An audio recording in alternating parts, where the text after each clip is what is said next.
So we have a special treat this morning, and it's a treat for all of you who've been here for a while because you knew Wilt, and it's a treat for those of you who haven't been here very long because you'll get to meet him today.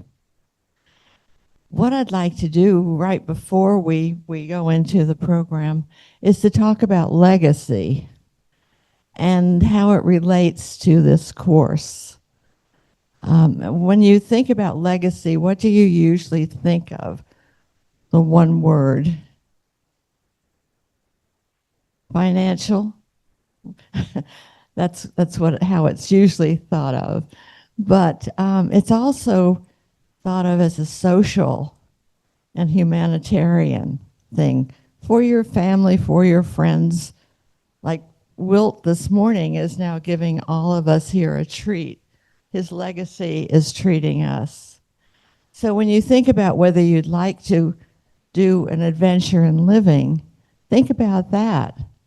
It'll be something for all of us to remember and for your family, your friends, passing strangers, whatever.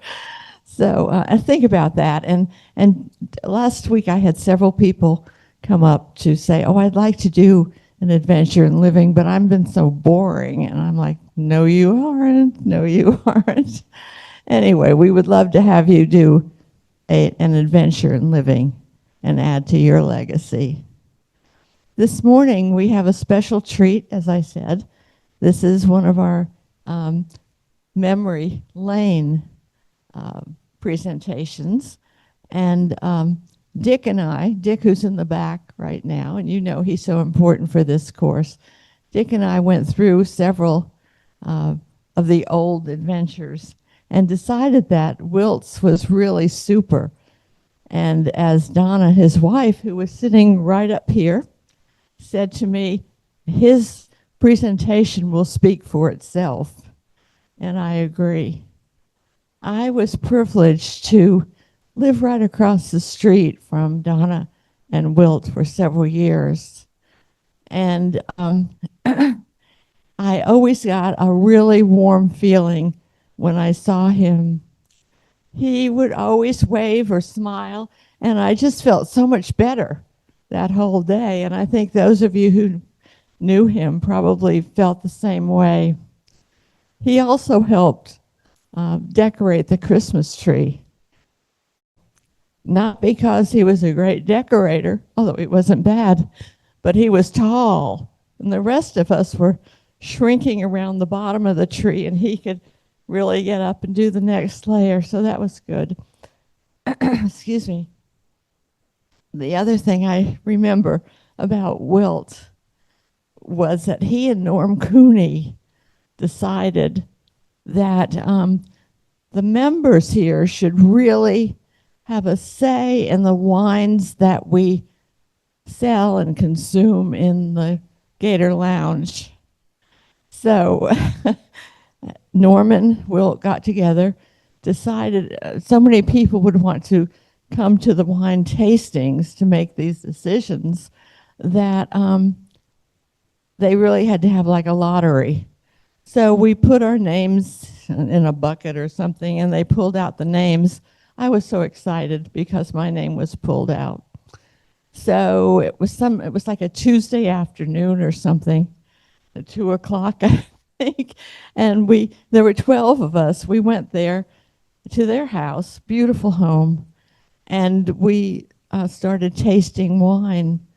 And I don't remember if we ever decided on what they should serve in the Gator Lounge, but I know we had a great afternoon. I was lucky because I just had to sort of amble across the street, the street out here, that we call the street. And I think I fell into a deep sleep. So I don't remember, but I do remember that we did decide on something. I don't know what it was. Anyway, here we go. Wilt Wagner, A Fascinating Life. And Donna's here. At the end, Jane and I will come around, and if you have questions or comments or memories, please share them with all of us, and we'll go from there. Okay, Pam, hit it.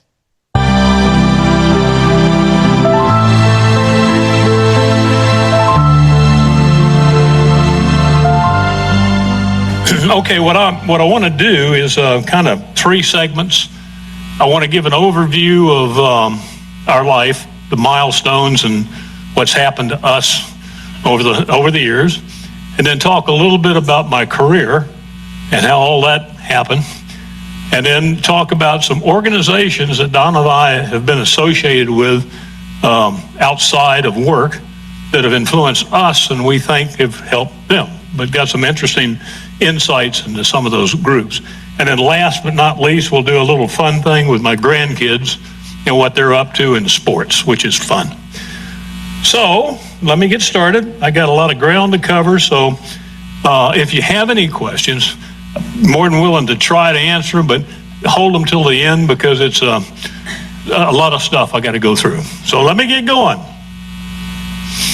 First of all, one of the more significant pictures you're going to see today that happened to be taken in Nag's Head. That's my lovely wife, Donna. We've been married for 56 years.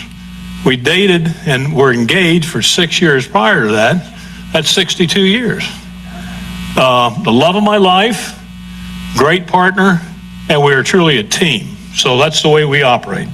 That's where it began. That's Wilt as a little guy. John Wilt Wagner Jr., born in Atlanta, Georgia, 1941. My parents were Catherine Wagner and John Wilt Wagner Sr.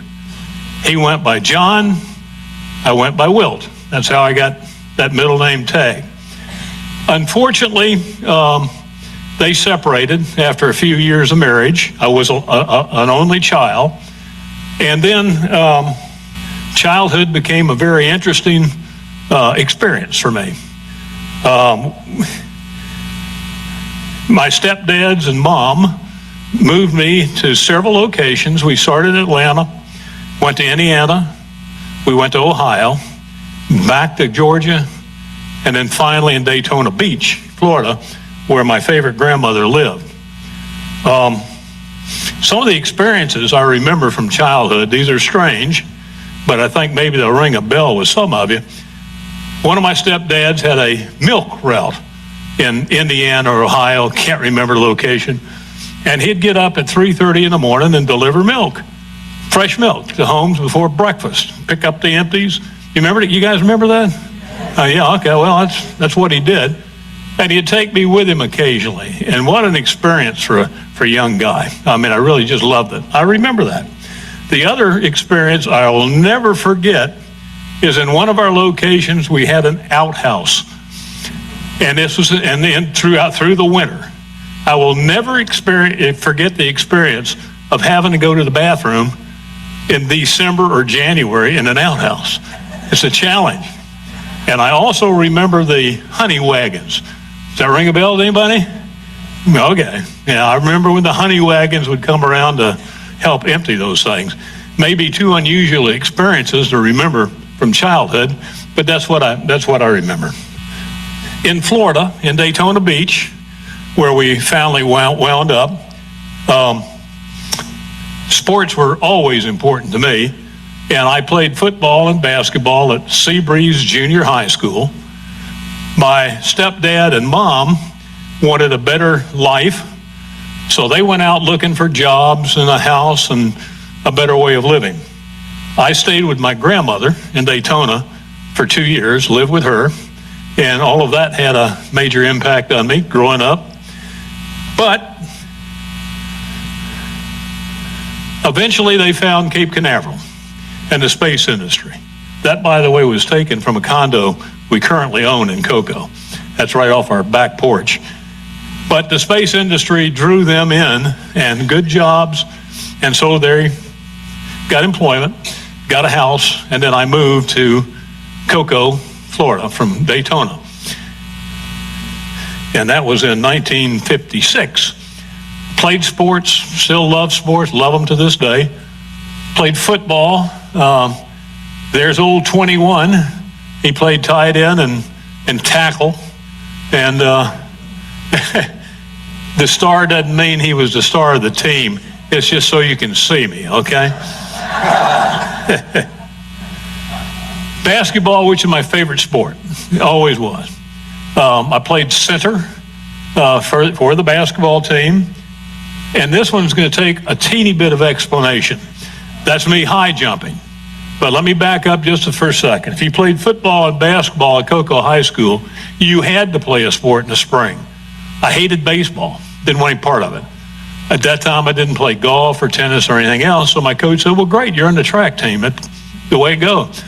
So I reported to the coach for the track, and I said, I'm here. And coach said, come. So what do you do? I said, I don't do anything. I'm just here. He said, good, you're a miler.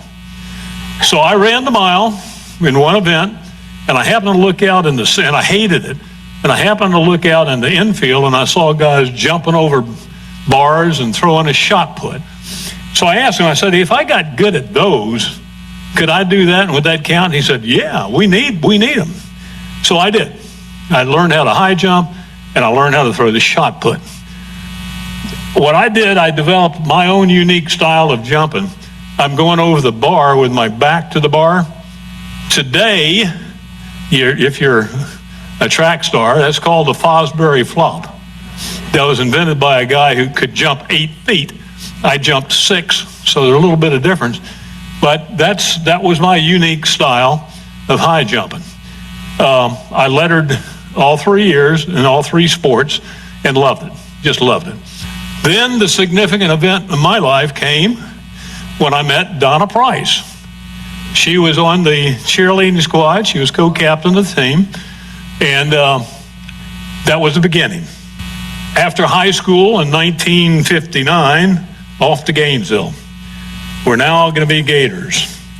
And that was a significant milestone. It's funny, because back in those days, it really wasn't a question whether or not we were going to college. I mean, it's just what you did. And so, and Florida was cheap, being a Florida grad, Florida resident. So University of Florida was a natural. The space industry influenced my thinking. I wanted a technical degree. So it all kind of added up, and that's what we did. These are just kind of highlights. We're not going to go into a lot of detail, but in 1963, Donna and I got married in Cocoa, Florida. This happens to be us down by the Indian River at our reception. Look a little younger there, don't we? Amazing, huh? Also, in 1963, I graduated from the University of Florida with a Bachelor in Industrial Engineering. And I just need to point out one thing. As an engineer at Florida in those days, you had to take a 1-hour course at the end of your educational career. It was by an old grizzly guy who spent 40 years in industry and was a graduate of Florida. His role was 4 things: sell, sell, sell. He couldn't stress the importance of anything you want to do. If you're going to be a janitor, if you're going to be an engineer, if you're going to be a salesman, you got to sell. You got to sell yourself, your product, your idea. Really hammered that home. The other thing he taught was firm handshake. When you meet somebody at an interview or whatever, don't crush them, but nice firm. Don't give it this old wimpy stuff, said, because people know that. Eye contact. When you're talking to a group or anybody, make eye contact. Look them in the straighten out. Don't look at their feet or look them in the eye. Shows confidence, and that was his last thing, was have confidence. Well, let me keep going. I'll come back to that in just a minute. So after that, Reynolds Metals Company, we selected as being our job in Richmond, Virginia. And a couple things real quickly. I don't want to bore you. I don't want to make you an aluminum expert, but a few things. History of North American aluminum industry was nothing up until World War II, beginning of World War II. Reynolds started in Louisville, Kentucky in 1919 as a U.S. Foil Company. In 1938, they moved their headquarters to Richmond, Virginia. 1930s, Richard Reynolds, the founder of our company, heard a lot of activity in Europe with metals and aluminum and particularly in Germany. He arranged a trip, and he got to tour Germany and take a look at what they were doing within that country, primarily at producing aluminum and making airplanes for military applications. It scared him. Came back to this country, met with appropriate people, got a good audience, went through the whole thing with them, and he got enough reception that they said, we got to do something.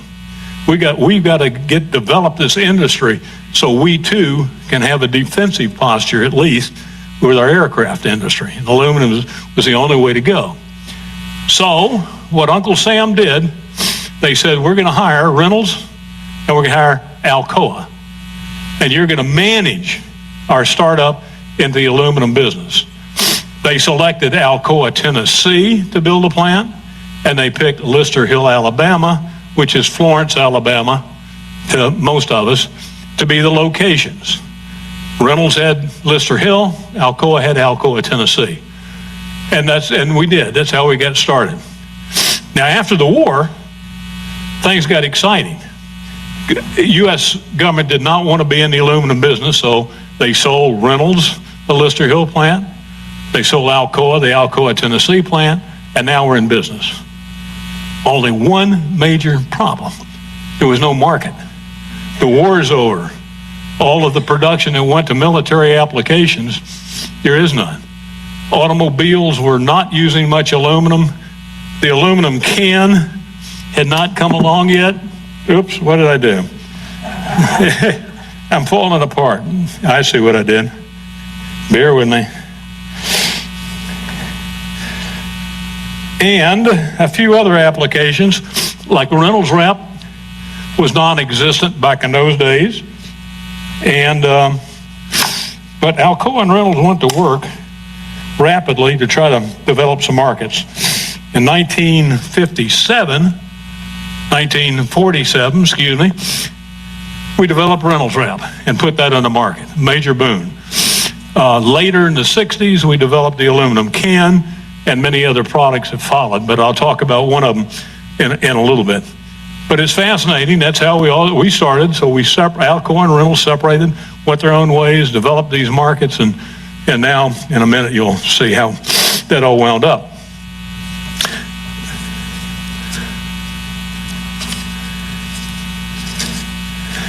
Talking about Reynolds just quickly, a big company. When I went to work for them, we had 30,000 employees. We had 100 different operating locations in 22 countries around the world, and had roughly $7 billion in sales. So it was big outfit.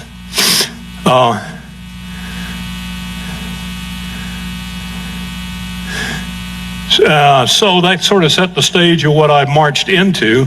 One thing that I have to tell you about, though, kind of humorous, and it was the interview that I had with Reynolds to get the job. It was in Richmond, Virginia. We were living in Gainesville still. Flew up for an interview, had a nice plant tour, talked to a lot of people, took a lot of tests, and after all that was done, they took me to lunch in the executive dining room, which is a very nice affair. But anyway, so after all that stuff, I go to lunch in the executive dining room with the vice president of personnel, vice president of the division that's interviewing me, and a few other people. We go in and the table's set, and there's soup. There's a bowl of soup preset for each station. So we go in and shaking hands firmly, making eye contact, trying to show as much confidence as possible. And then my tie goes in the soup. I didn't realize my tie's in my soup. I'm making contact. I'm carrying on a very intelligent conversation with everybody.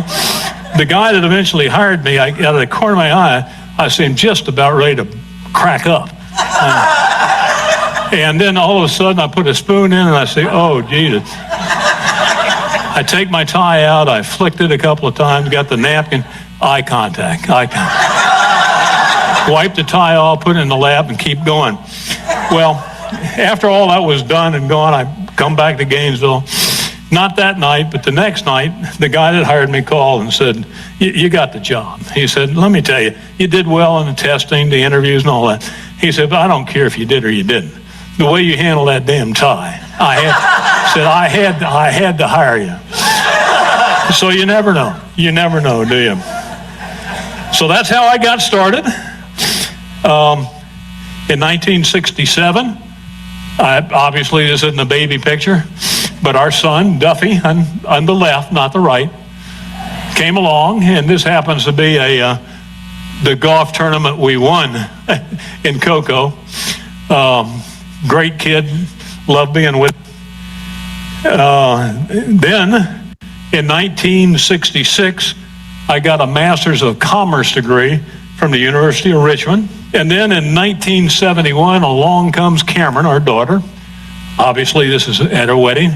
And then in 1983, obviously still at Reynolds, we got transferred to North Alabama for me to manage a large complex there. I went kicking and screaming. The kids and Donna really wanted to go, so I'm stuck. We went. We loved it.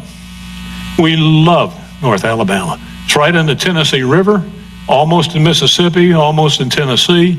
Just beautiful. People are great. And if you like football, you go crazy if you live in the state of Alabama.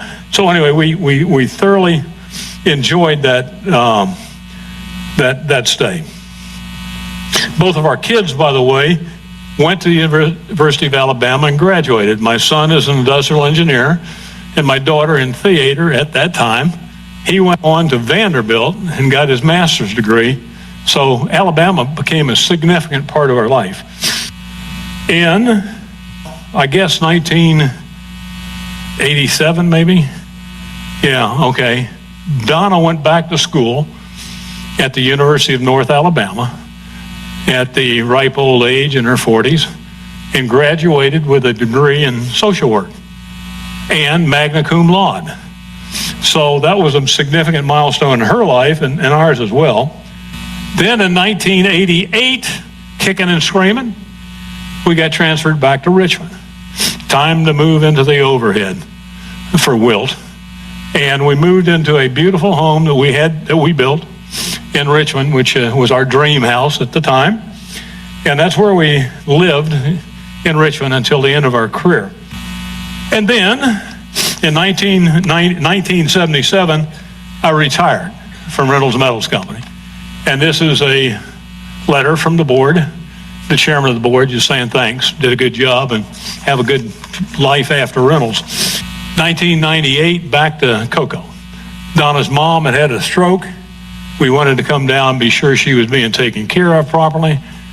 Moved back, fell in love with Cocoa all over again, bought a condominium, which is another view off our porch, and fell in love with Florida and decided we're going to make Florida our permanent home again, which we did. Then the next major milestone was in 2015, hard to believe it's been that long, we decided to come to Oak Hammock for various reasons. And we've enjoyed all of the activities, meeting a lot of friends. But one of the first things we did was take a trip with the Oak Hammock folks. And this happened to be the Great Lakes, and this is Niagara Falls. But if you look closely, you'll probably see some of your friends in there. But had a great time, we've done a lot of traveling, a lot of activities with Oak Hammock. So that's where we are today. So the question is, what next? Who knows? Just a brief, quick run through on my career and how all this sort of adds up and affected who we are, who I am, how we got to wherever we are. Back when I was growing up, if you wanted to do anything, even as a kid, you had to work. It wasn't a matter of mom and dad giving you $5 to do. You had to work, had to earn money. So the first job I remember having as a young guy was selling programs at the Daytona Speedway. Back when I did this, it was on the old beach course. If any of you remember that at all, it was an A1A, half of A1A was cut off and used as part of one of the one of the runways for the track. The other was on the beach. And if you remember Richard Petty, Fireball Roberts, some of these names, but if you remember any of those names, they raced there extensively. And the trick for the old veterans was on that beach road track, which is literally on the beach, was to get position and understand when the tides change, and make sure that the newcomers that you're going to beat, force them out towards that beach. And that was part of the strategy. So anyway, and what I learned from this was that when they gave you programs to sell, when you came back at the end of the day, they would take what you didn't sell, but then you had to pay them for the difference. So if you had to learn to collect money and keep it. 1953 to 59, I became a paper boy in Daytona. What an experience that was. Back in those days, you literally bought the papers from the Daytona Beach News Journal, and therefore you had a debit on your account. You collected, by knocking under your customer's door, you collected money every month for the paper. You paid the bill. If you didn't have enough money to pay the bill, then you're out. I mean, you ran a business. You literally ran a little business. You also learned salesmanship and customer service, because at Christmas, those paper boys that were liked got nice bonuses from the people. So you learned a lot of tricks of the trade there, and it was a very effective job for a young guy. What I'm going to call the big break of really getting me towards wanting to manage anything was 58 through 61, a little company in Merritt Island, which is close to Cocoa. Brevard Precast Company hired me, and I did manual labor, mixed concrete. We made all kinds of concrete benches for outdoor use, stepping stones, etc. Hard work. There were only 3 of us, plus the owner. And he, after a year, developed enough confidence in me that he hadn't had a vacation in 10 years. He said, "You're going to run this place for 2 weeks every summer that you work for me. We're going to take off. May give you a phone number, we may not. But you got to learn, now how to handle this thing." And I did. And that was incredibly rewarding. I had 2 people to work for me, and I had to manage production, buy supplies, sell product. Quite an experience. Very helpful experience.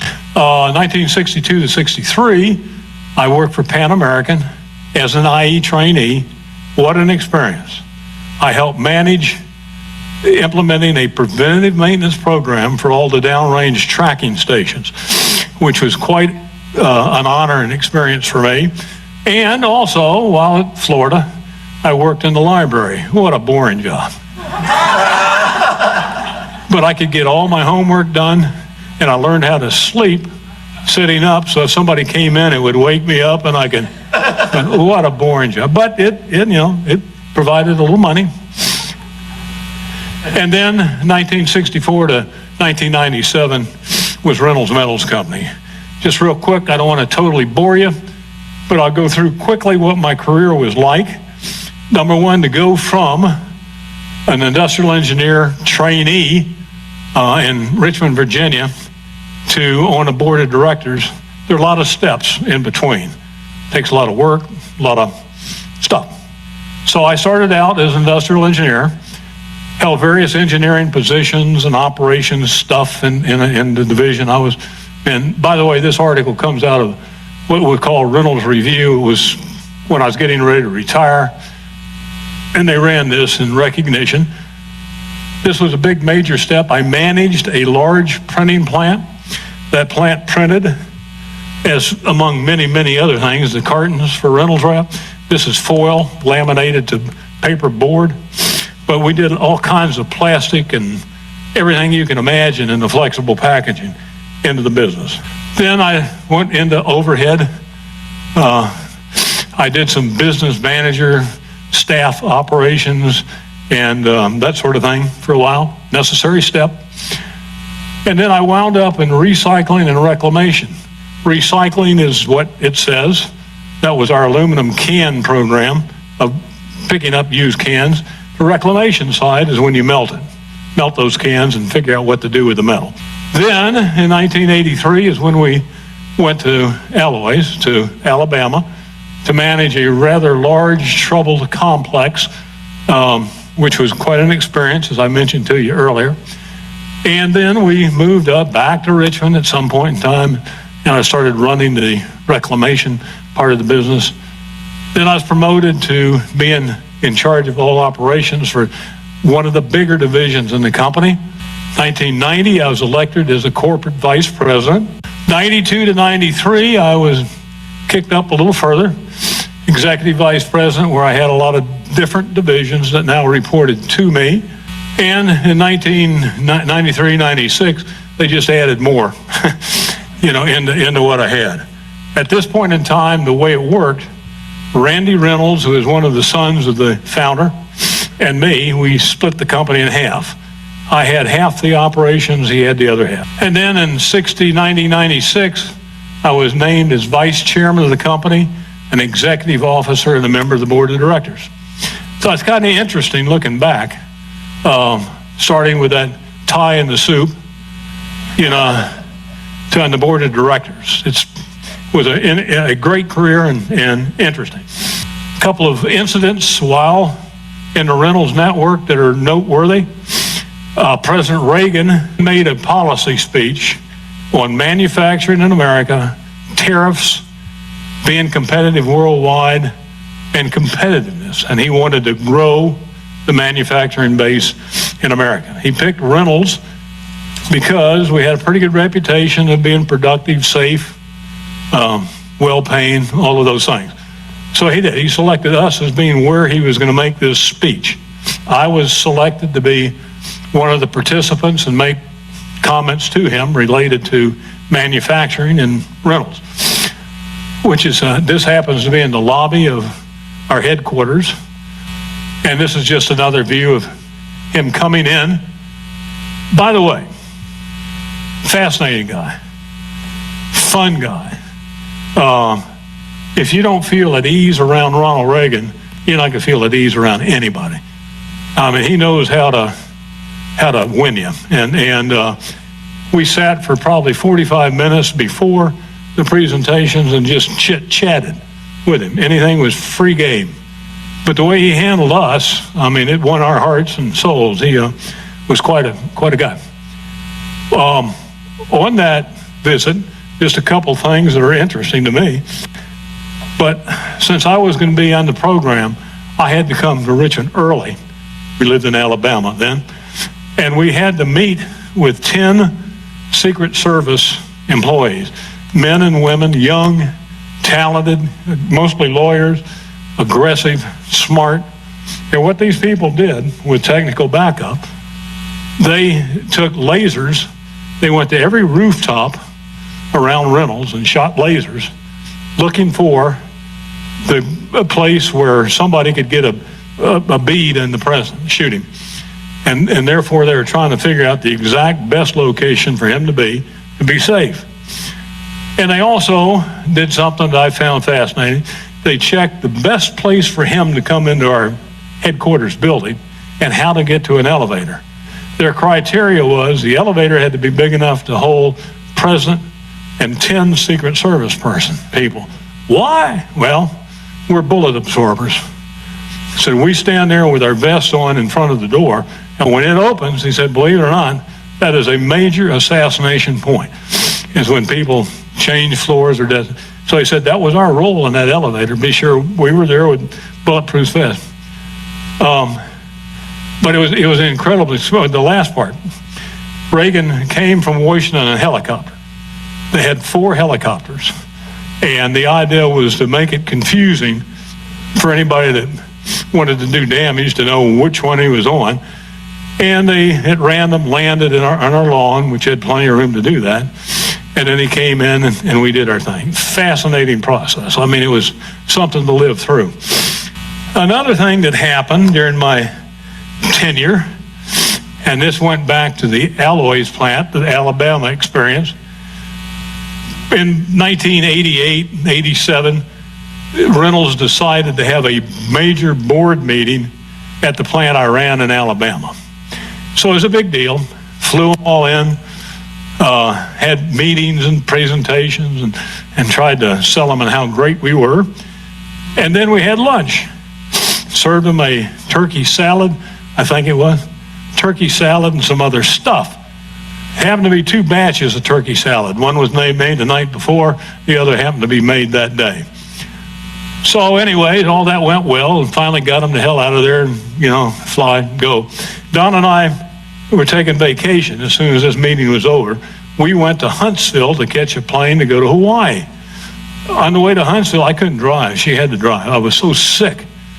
And all the way to Hawaii, she had to reserve a restroom and just take care of me. So we get there, and the next day I called my secretary. And I said, man, I don't know what happened, Jane, but I'm sick as a dog. She said, thank God. I said, what? She said, yeah, we poisoned the board. Said half the board got sick. A couple of them had to go to the hospital. I said, man, if you didn't get sick, I don't know what the heck we'd say. Well, I did. So anyway, I survived that experience, and the board, being good-natured people, they sent me this letter. The board of directors of Reynolds Metals Company visited its largest plant during the month of May 1988, and whereas said board enjoyed the delights of Alabama hospitality, and whereas the plant employees looked good, and the plant manager, in a vainglorious attempt to further his career, proffered poisoned food to numerous top officials of the company. His hope that they would be eliminated and thereby open positions of power which he might take over. And this is such a heinous and despicable act of heavy-handed corporate climbing. Therefore, it be resolved that J. Wilt Wagner hereby presented the Borgia Bambalia Botulism Award for distinguished gastrointestinal attacks. And I survived all that. I did survive all that. Okay, 1997, after 33 years with the company and on the board of directors and et cetera, we worked as Reynolds, trying to figure out a way to dramatically expand our company. We wanted to buy Pechenay or some other major aluminum company. We got our company in order, had a lot of cash, ready to roll.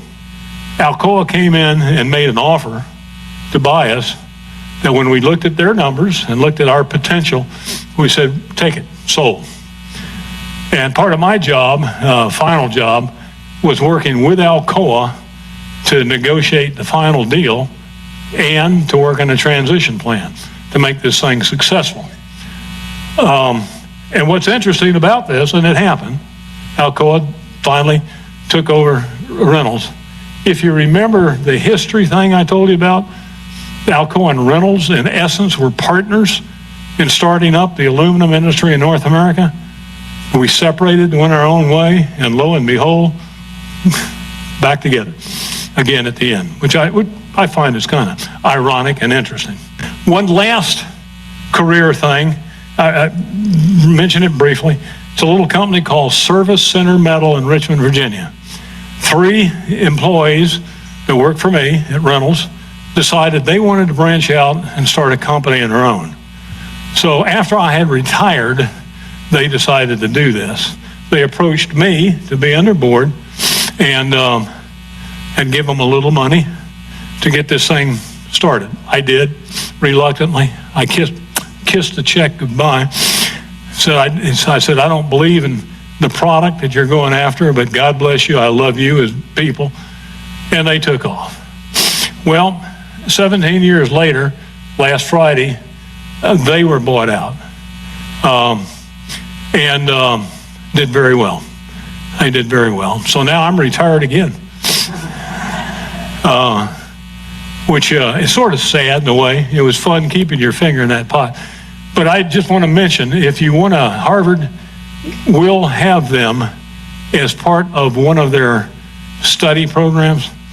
If you look at what they did, they went into the teeth of an extremely competitive market, They took on the big guys, Alcoa, Reynolds, Kaiser, Pechenay, as a little guy down here. But what they did is they did it right. They took advantage of the employees' capabilities and buy-in. They took advantage of technology, modern equipment, and did all that and just made it a success.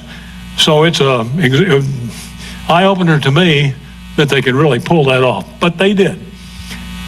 Real quick, so at the end of all that career, here we are. This is the family group, with the exception of one granddaughter who wasn't part of this trip, but cruising, doing one of our favorite pastimes.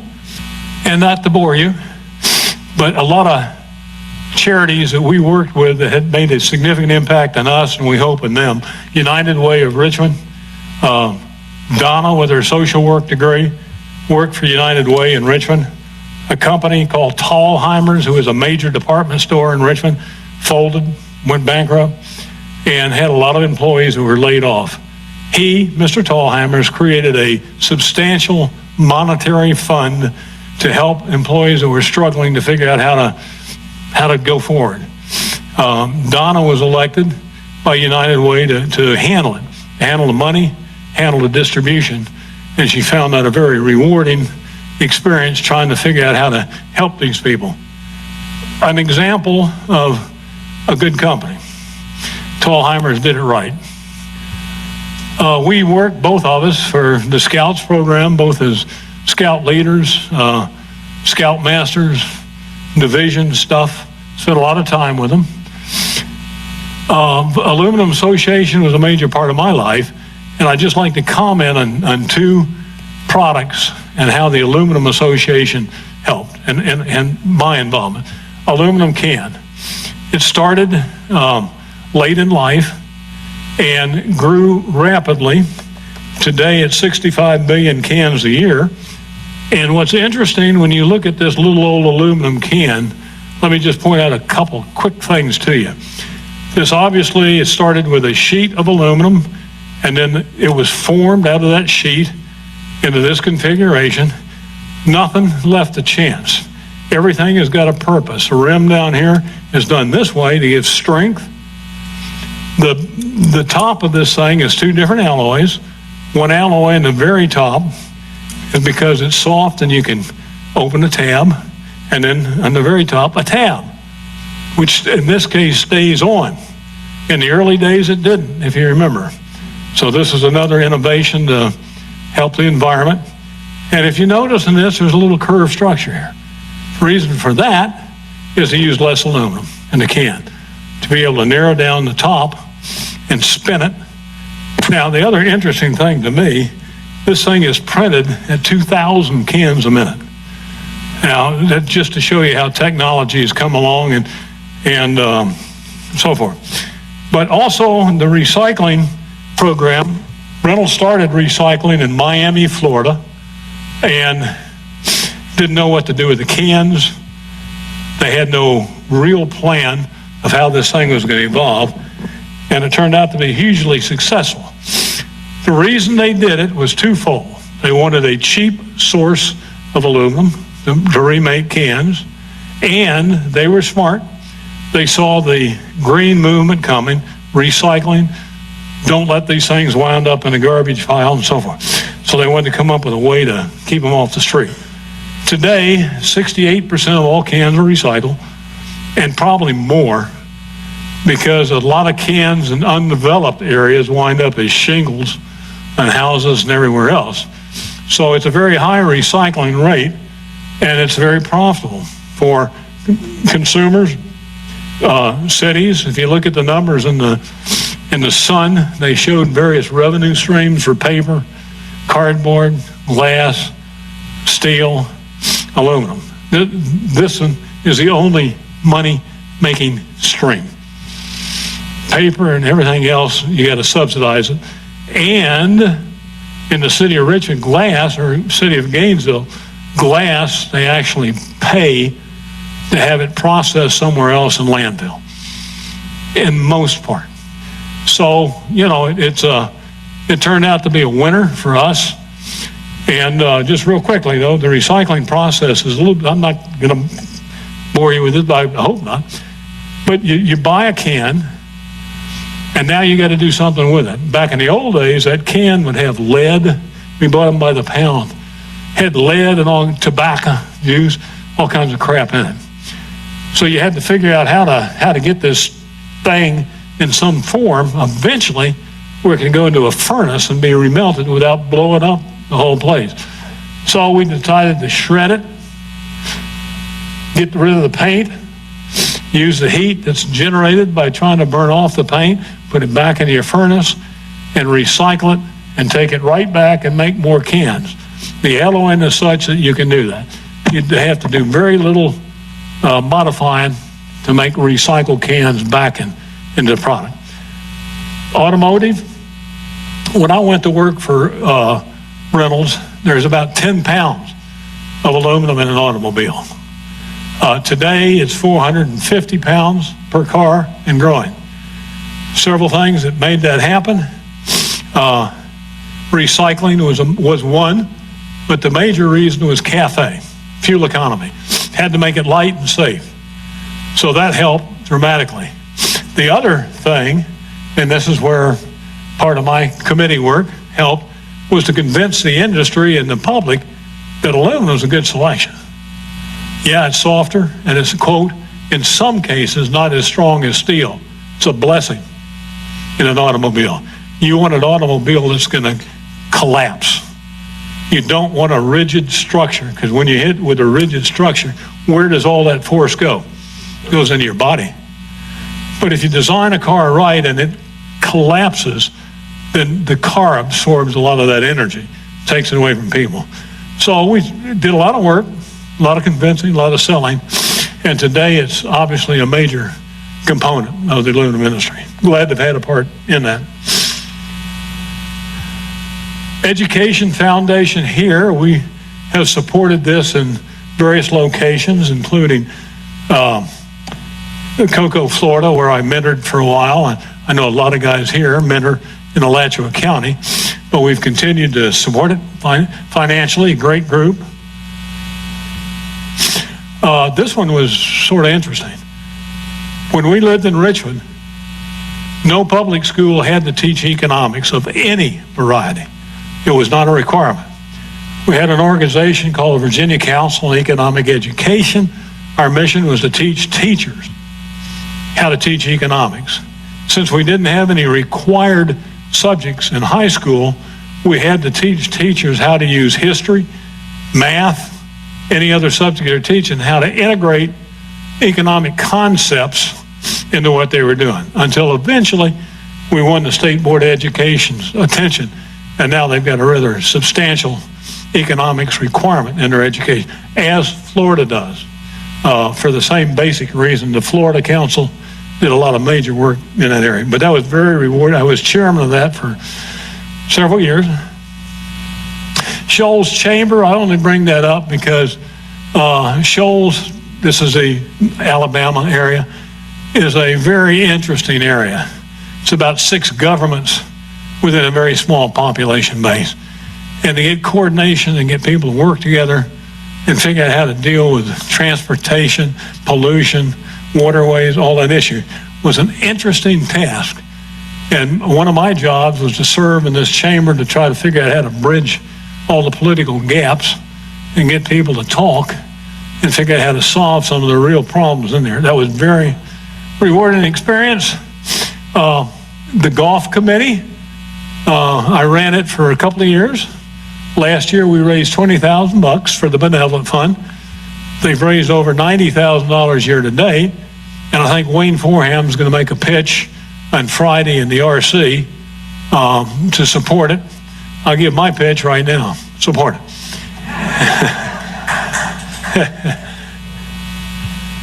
And we do work for United Methodist Church here in Gainesville, Finance Committee, trying to raise endowment funds, et cetera, and so forth.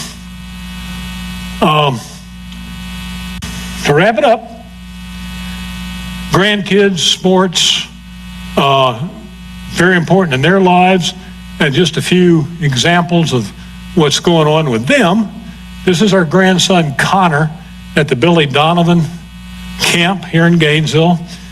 He went there for a week-long program, and what a guy Billy Donovan is. He spent so much time. I went to Urban Meyer's football camp. He did that too while I was there. He never showed up. He never showed up. He wanted to be a quarterback. They had a defensive line coach, was heading the program for quarterbacks at the Urban Meyer's football camp. So I was totally disgusted, with his approach to these kids. Donovan spent time with every one of them. He was there at every day's practice. The whole varsity was there interacting with these kids. What an experience. I mean, we wound up loving Donovan in the program. My granddaughter, Sydney, she played for Stetson the year before last, where she had a very successful career down there, named Freshman of the Week 2 times. And now she had transferred to William and Mary and had to sit out last year. But this year she will hopefully start for the William and Mary team, so we're anxious to get up there and see her play as much as possible. Our granddaughter Madeline loves volleyball, very engaged in it, plays all she can. We love watching her. Jordan, our other granddaughter, is an outdoor person. This happens to be look at this slide carefully and I'll explain it to you. But this is a kayak trip on the Indian Banana River in Merritt Island, Florida. The left is just her paddling. The right, if you look closely, that's a manatee flipper that reached up and grabbed her foot. And now he pulled the foot down and started licking her foot. I got pictures of that as well. Her mother almost died when she saw it, but that was a fun experience. Now, the older folks have taken on a more sedate posture in their athletic endeavors. This happens to be in Fort Myers before we took a, what'd you call that thing, hydrofoil? A hydrofoil to Key West. And this is in a bring your own wine and go to a paint studio. We had a blast. We all painted about the same thing. But the one important thing to point out in this thing, Donna's picture went to a grandchild and is hanging with distinction somewhere in that house. Mine is hanging in the utility room in the condo in Cocoa. And rightfully so. So this is kind of where we want to go in the future. We like to dance, we like to travel, we like things. So that's all, folks.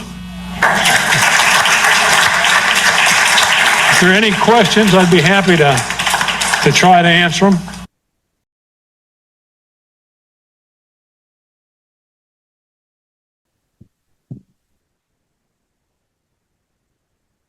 I'm exhausted. What a dynamic person. Now, any of you have any questions for Donna or comments, memories? I'd be curious, Donna, to hear, we heard a little bit, but about your work, your social work endeavors. Do you have a microphone?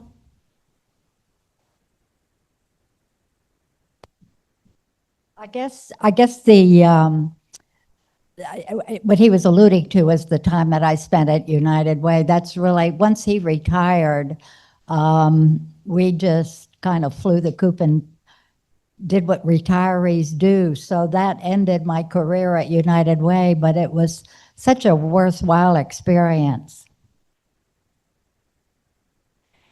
That sounds good. It was not mentioned on the volunteer, but for many years, Wilt and Donna rode the Okamic bus and traveled to Genesis School, where they read to the children in the 3rd grade classroom.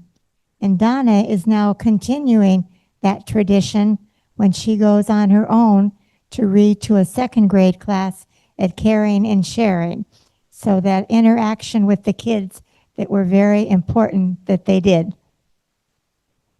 I want to say that I get more out of that than the children do. They are just wonderful. Anyone else? waiting for someone else, I'll just ask, that was so cool that you lived, it was near Cape Canaveral, right? And you could sit in your condo and watch space launches?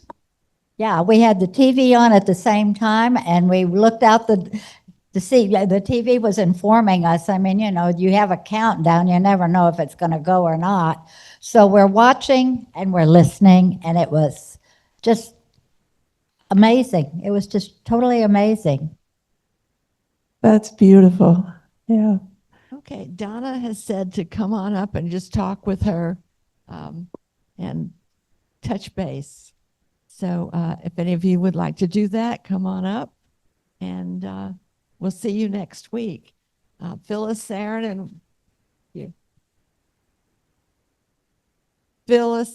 will be here.